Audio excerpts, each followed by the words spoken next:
give it up for the one and I really didn't want to record Heartbreaker. Born into a family of singers, gospel singers. It was kind of preordained that, that old saying, the apple doesn't fall that far from the tree. So it was something that I've been doing all my life. Singing is just a part of me. Of course. And I mean, I've been obviously researching ahead of this, that it's known to pretty much anyone with even a cursory interest in popular music that you had some amazing collaborations with Bacharach and Hal David. Do you recall when you first met them? And is it true that they took you to one side? You were performing backing vocals, and they sort of spotted that you were unique at that point? Well, actually, it was a session that Bert Bacharach had written a song for the Drifters along with another songwriter, Bob Hilliard. And the song was Mexican Divorce. After the session was over, Bert approached me and asked if I would be interested in doing demonstration records of songs he'd be writing with a new songwriting partner named Hal David. And as long as it didn't interfere with my education, of course, I had no problem with that. And I started doing demonstration records with Bert Bacharach and Hal David. That's how it all began. And when you were performing backing vocals, did you have a kind of ambition? I want to become a big star. Did you think that would happen? The last thing in my mind. I was in college at the time, and my education was primary.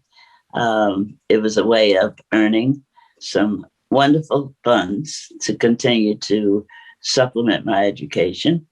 So no, that was the last thing on my mind.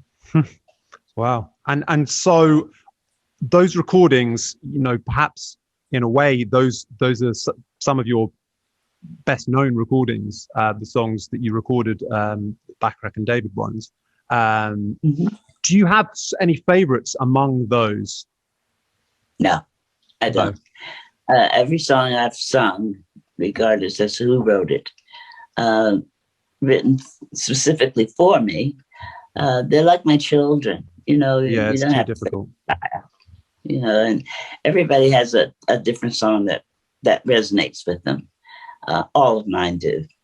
Yeah, of course, I can imagine. And that's often what a lot of people say about it being like choosing between your children. So how was it kind of adjusting from being in college, performing backing vocals to, supplement your income, to suddenly being thrust into the spotlight? Did you find it difficult to adjust?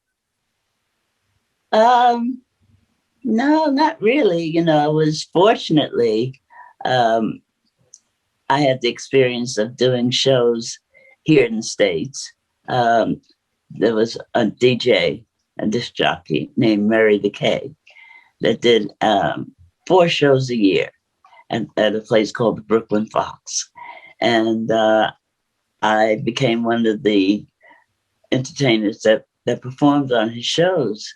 So I kind of got my feet wet on a show with a variety of performers, and learned an awful lot from them as I was doing it.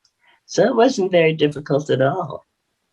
And was it true, looking back, because you had this amazing period where you had so many hits, like back-to-back classic hits, Walk On By, Do You Know the Way to San Jose? I mean, the list goes on and on, right in that kind of mid to late 60s period. But then early 70s, was there a period where it went a bit quiet? Why did that happen?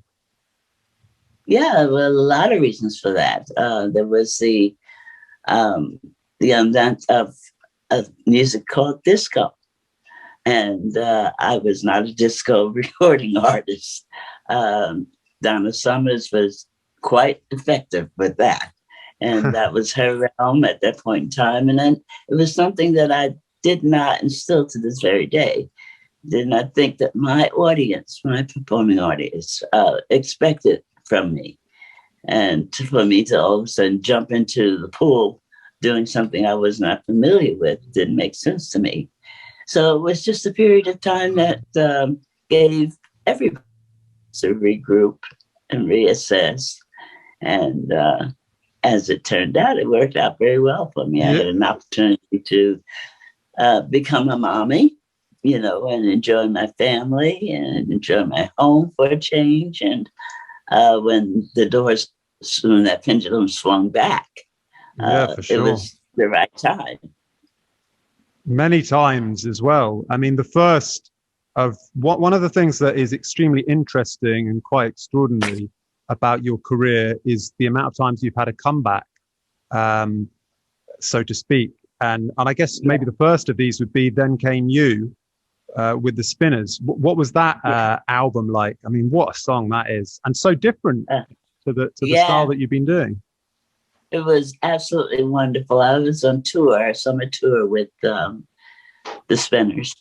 And once the tour completed, I was going into Las Vegas at the Riviera Hotel.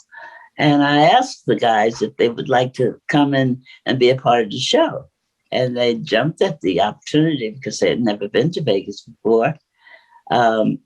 At the end of our closing night, as a matter of fact, Tom Bell was sitting in our audience, and he, of course, produced the Spinners for many years. And he came backstage after, and he says, "Listen, I love the show, and I have a wonderful gift for you guys. I mean, you've been on the road together, you got to know each other, and apparently you like each other. I have a song that I'd like for you to record together." And we said, "Okay, sure, why not?" And the next day, actually, we went to the studios in LA and recorded Then Came You. And that basically was, it was amazing. And the most amazing part about it is that it was my very first #1 recording. Was it? Right. Yeah, everybody said, "Oh, no, it had to be this, it had to be that." No, Then Came You was my very first #1 recording. That's really interesting. Yeah, I guess the other hit singles in the 60s must have been, you know, top 10, #2s, things that were close to that. Yeah. That was such a classic recording. But, you know, of course, it was just the first of many different things that you tried. And do you think your voice is more versatile than most? Because, you know, you seem to be able to adapt it so well to many different styles. Is that something that just comes very naturally to you? I think it's natural based on what I did prior to becoming a single recording artist. You know, when you do backing vocals or demonstration records, you kind of take on the connotation of who are you working with and how that sound is supposed to be. And then coming from a gospel family of singers, harmonies are something that is just innate. And my approach to singing with anyone is that person I'm singing with has to be very comfortable. You know, so the comfort zone for that person is primary, and I kind of weave my way into it. Yeah, it sounds very effortless when you sing, and I guess that is important for the vocal cords and everything. So another great change of direction was in 1979, the Dionne album. How did you come to work with Barry Manilow on that? Because I understand he produced that, and that's obviously got Deja Vu and I'll Never Love This Way Again, which, fantastic song. Right. Well, Clive Davis, Harrison Records, when I joined the roster, he decided that Barry would be a wonderful producer for me. And I kind of had my doubts about it, but in the beginning, I must admit. And that was because Barry, being a single recording artist himself and writing for himself, I had reservations as to whether he could really turn that recording artist hat around and become the producer.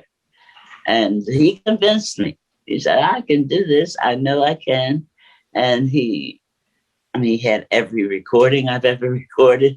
He knew every lyric of it. He gave me wonderful stories of how he and Melissa Manchester and Bette Midler used to sit around and talk about me. And so and I got to say, he came through, that's for sure. Yeah, he certainly did. Did you have similar reservations when it came to working with Barry Gibb? Or I guess the process with Barry Manilow? Yeah, well, not necessarily working with him, because I was a fan of theirs prior to my even thinking about working with the Bee Gees. I did not want to record San Jose. I really didn't want to record Heartbreaker. And how come? It just didn't feel like with San Jose. It didn't feel like me. And between he and his brothers and Clyde Davis saying, "You will record the song," I said, "Oh, I will. Okay." And, it's the same thing that happened with San Jose. Al Davis kept saying, "You're going to record this song." I said, "Okay." Because of the insistence of not only Barry, but Maurice and Clyde Davis in my ear, "You will, you will, you will, you will." I said, well, maybe they know more than I do. And by and large, anybody knows more than I do. Don't ever ask me what's going to be a hit, because I have no criteria when it comes to that. But they knew something I didn't know. And as well, that Heartbreaker was what it is. Yeah. Do you still really enjoy singing Heartbreaker? And do you sometimes, do you think that the album as a whole, because it was only recently that I heard the whole record, like the whole album is great and similar type of sound. Yes, it is. It's wonderful. I had a wonderful time recording with them. We recorded it in Florida at the studio that they normally record in. And what impressed me more after the album was finished was that they did not try to make me a Bee Gee. They respected that I was Dionne Warwick, and there was nothing they wanted to do to interfere with my sound. They just enhanced it by surrounding me with music that was appealing and still is appealing. Yeah, that's very true. They're not too heavy on the Bee Gee harmonies. It gives you a bit of space to breathe. I mean, it was the 80s. Seems like it was one change of direction followed by another. It was only recently that I discovered, how many times can we say goodbye? And was that produced by Luther Vandross? Yes, it was. The entire CD was produced by Luther, which was a joy to do as well. I mean, how can you not enjoy working with a talent such as he? And not only that, but Luther was a dear friend. Well, more family than friend, I must say. We had a wonderful time in the studio. And it was so amazing because, there's that word, he wrote a song called So Amazing. That is and so beautiful. I recorded it first, because he wrote it for me. And as it turned out, he wanted that song to be the first single off of the CD. And Clyde Davis said, "No, it's not a hit, it's not a hit, it's not a hit." I said, "Oh my God, it is a hit. I know it is." And he kept saying, "No, it's not a hit, not a hit." Well, Luther said, "Well, I'm going to show you what a hit is." And when he re-recorded it, it broke my heart, but I was so pleased for him to be right. You know what I'm saying? And it gave me such pleasure to say to Clyde Davis, "You can't be right all the time, sir." Yeah, I haven't actually heard the Luther Vandross version. I've only heard your version. I mean, I'm Really? sure I should have heard the Luther version. Maybe I have. I will have to. But I mean, it's a beautiful song on that album. And to my listeners, if you haven't heard this version of So Amazing, it really is extraordinary. So you've been recording. There are so many albums, and I think that's the point here. Is your catalog? Like, I think a lot of people only know the tip of the iceberg. And you recorded a studio album back in 2019 called "She's Back," and that was produced by your son Damon, right? That's right. Yes, wonderfully produced by him. And do you have plans to continue recording? Oh, absolutely. Yes, as a matter of fact, we're getting ready to record with Chance the Rapper. Wow. What's that going to be? It's basically, it's a wonderful song, and it's going to address a situation that both Chance that we hold very dear to our hearts with our own charity efforts of homelessness, of education, of hunger, of all the things that unfortunately we're facing today worldwide. And my son wrote it. Damon wrote the song. Chance fell in love with it. And he is, as a matter of fact, as we're speaking, he's in the studio now preparing to do his portion of the song. And I will be putting my vocal on as soon as I receive his. That's going to be amazing. What a really interesting collaboration as well. And I don't know how this came about, but maybe it came about. It's been widely reported, and anyone can see for themselves that you've taken to Twitter. And I know you're getting asked about this a lot. What made you? Was it just a spur of the moment thing? I'm gonna start getting active on Twitter. No, I've sat with my nieces and my nephews and my grandbabies even, who were having such fun on Twitter. I'd be sitting in the room and I hear all this laughter going on. I said, well, what are they laughing about? And I asked Brittany, my niece, I said, what is this you're doing? She says, oh, it's called Twitter. You seem to be having a good time. She said, oh, yeah, it's a lot of fun. And Dionne, I said, well, teach me how to do it. I want to have some fun too. And she did. And subsequently, I've been crowned the Twitter queen, whatever that means. But I'm having the best time. I'm meeting some wonderful youngsters. I think they're getting a kick out of the fact that a grown-up actually is on Twitter. And, and giving some fun advice, if you will, asking fun questions. I'm not doing anything to degrade them or deter them. In fact, I think they're getting a kick out of the fact that they're able to laugh with me. So I'm as thrilled about it as they are that I'm able to interface with the youngsters of today. Yeah, I'm sure they're absolutely thrilled because you've been reaching out occasionally to some of the younger stars of the day. How do you choose which ones to reach out to? Do you just sort of hear their music on the radio or something and think, you know what, I'm going to send them a little tweet?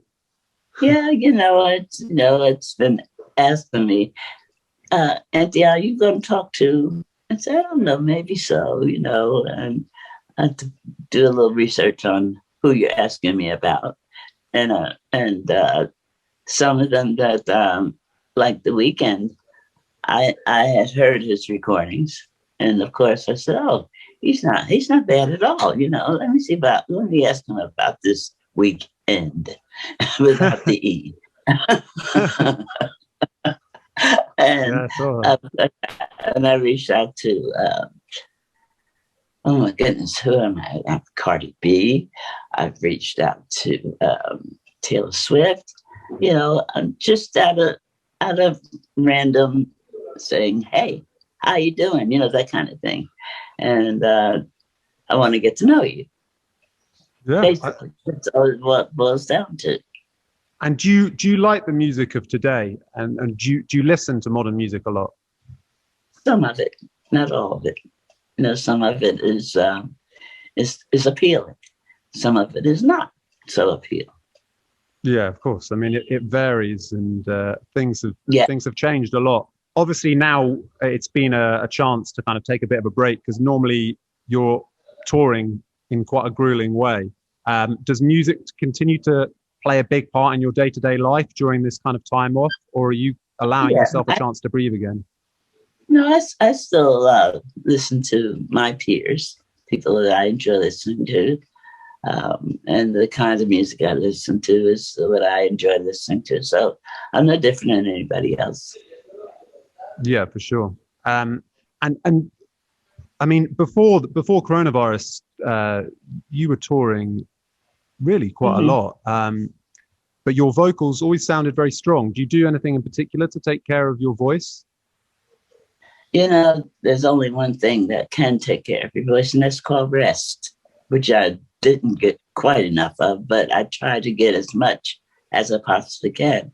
And I try not to abuse my voice, you know, screaming and yelling and carrying on. So, you know, it's just, you know, I guess it's something I learned a long, long time ago. That's the only way to take care of your vocal cords. It's a muscle. And every muscle in your body needs to take a rest every now and then. So that's all I do. And if and when the vaccination program works out and, you know, the pandemic is eventually lessened considerably, would you plan to get back to live performance? Oh, absolutely. Yes. In fact, we have postponed and rescheduled the tour I was supposed to do in England, England and Germany and Spain and France and every place else, and all, of course, the United States. So yes, I will be absolutely resuming what I do, what my profession happens to be. Yeah, well, I think a lot of people are very much looking forward to that. Now, something that's very interesting is that you have talked a lot about your appreciation for Brazil. Why did you develop such an appreciation for Brazil, and what made you move to Brazil? You know, I found in Brazil at the point in time that I decided to live there, actually. I had been touring Brazil for many years, since the early 60s, and fell in love with the country. And the country absolutely fell in love with me, which was even better. You know, we fell in love with this mutual admiration society kind of thing. I found there people who are so enamored with their children. They have an enormous respect for their elders. They love their country. I mean, every song that I have heard or that's been written that I know of speaks reverently of their country. Their país is very, very important to them. And they embraced me, you know, in a way that I'd never felt before. And I said, oh, well, this is where I'm supposed to be, you know. So I actually lived in Brazil for almost 30 years. Wow, it's such a beautiful country. I've seen that you highlighted Bahia as a particular place. What made you fall in love with Bahia? My mum's Portuguese, by the way, so I've got a love of Brazil as well, and it's a you know, it's a fantastic country. But so why Bahia? Sorry to ramble on. You know, I think Bahia is Brazil. It is it's the first port of entry of slavery. They still practice the rituals. The music is a different feel from Rio, you know, karaoke, or from São Paulo. You know, it's just it's like an entity of its own.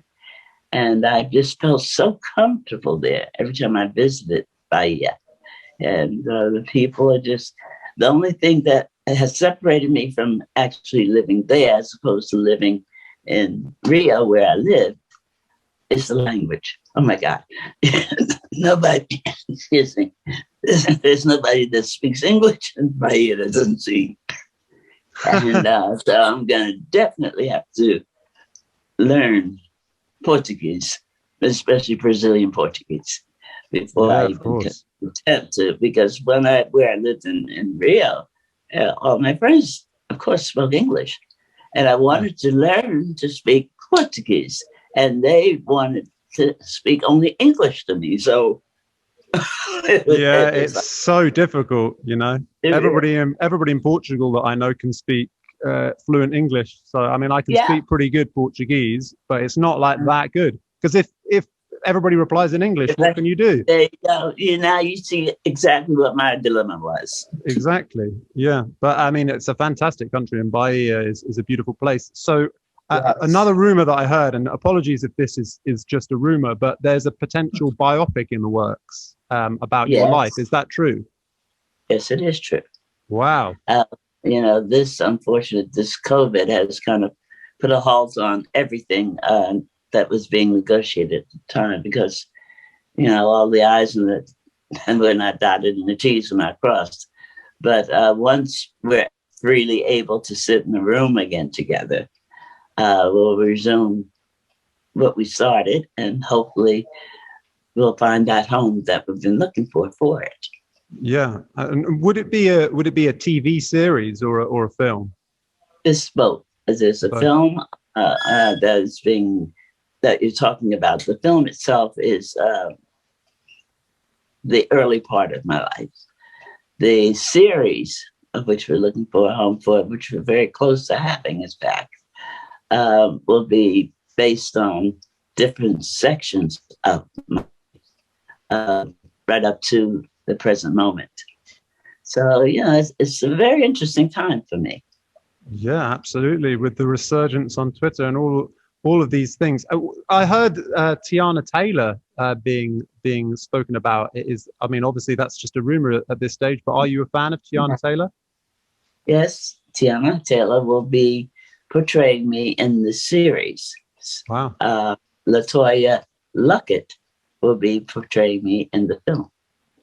Wow, amazing to have both a series and a film with two, such extraordinary talents. Mhm. Do you? We've spoken a lot about your different albums, all your different kind of incarnations, whether it's the Bacharach and David or Barry Gibb or Luther Vandross produced material, which is all so different, so many different genres. Do you Yeah. feel at any stage, have you felt at any stage that you're underrated? Obviously, you've had a lot of success, but have you ever felt that way? I've no, I leave that up to people. I can't tell you what's going on. I'm hearing a ringing sound. Oh, it's my fax machine. I'm sorry. No, no worries, no worries. At any rate, I feel that everybody has their own image of what they feel my sound or my recordings represent to them. And I've said on several occasions and will continue to say that whatever the listening ear decides I am musically to them, that's what I am. I fortunately have never been able to be put into a box, which I'm thrilled about. My music has such a wide spectrum and such a wide audience of people that, as I said, if you think I'm a jazz singer, that's what I am. If you think I'm R&B, that's what I am. If you think I'm pop, that's what I am. And I usually don't categorize music that way, simply because we're all singing the same 8 notes. There's only 8 notes in the scale. It's just how they're utilized. That's all. Yeah, very true. I've heard Quincy Jones say that as well. And it's a very wise advice. Is there a part of your catalog, is there a song or an album that you wish more people were familiar with? No, not really. I received in the mail even today albums from the very first album up to the very last one that most people have in their collection for autographs. So everybody has their own way that they want to remember, or that they've become so attached to musically, and that's That's very important. I'm sorry, people keep calling me. I keep blanking out on you. That's very important. You know, that so many people have different ways of looking at what I do. And it's wonderful, though, that there's a variety of people that come to my performances even. Yeah. You know, they come to hear one specific song. And I certainly hope I'm able to make that happen for them. You know, that's a part of the repertoire that I'm doing. And 90% of the time, I've been pretty close. Yeah. There's always a big variety from what I understand. I've only been to one concert, but it was, you know, very, it encompassed many stages of your career. Is there a side of being a star for so long, you know, being very famous for so long? Do you find it difficult to get, you know, enough time where you're not being bugged? I mean, obviously that includes interviews like this, you know, where you don't need to sign an autograph, where you don't need to answer a question. Do you find that difficult sometimes? Not at all. You know, when I feel that I need to take time for Dionne, that's when I take time for me. You know, I give so much of myself, 90% of my life. And, you know, that 10% I think I should be able to have for me. And I take it whenever I feel the need for it. No, yeah. Well, that's probably the right way of looking at it. So, of course, this is the Greatest Music of All Time podcast, and I've got a couple of final questions for you, which are, if there are young people out there today looking to become, you know, the next Dionne Warwick, become a big star, what advice would you give them? And then I'll come on to my final question. But, you know, I don't give advice because nobody takes it anyway. That's basically what it boils down to. The only thing I can say is what I tell my grandbaby, who's on the road with me most of the time, Cheyenne, you know, be who you are. You can't be anyone other than who you are. That's what sets you apart from the mass. Yeah, very, very sage advice. So as I was saying, this is the Greatest Music of All Time podcast. Who for you are the greatest of all time? What's the music that means the most as a listener? My God. I listen to such a variety of music.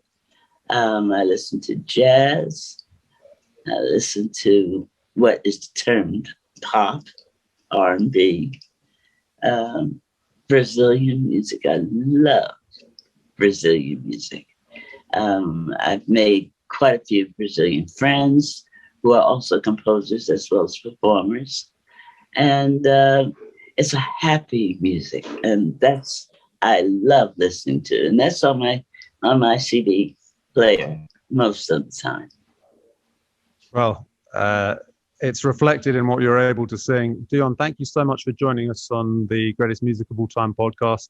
It was a pleasure to talk to you. And, you know, I'm looking forward to hearing the new collaboration with Chance the Rapper and the biopics, and keeping up with, you know, what seems like a busy time. Yeah, it's going to be very busy, and I'm thrilled about it. Trust me. Thank you, darling, for inviting me to be a part of your broadcast. And hopefully we'll get a chance to say hello to each other in person.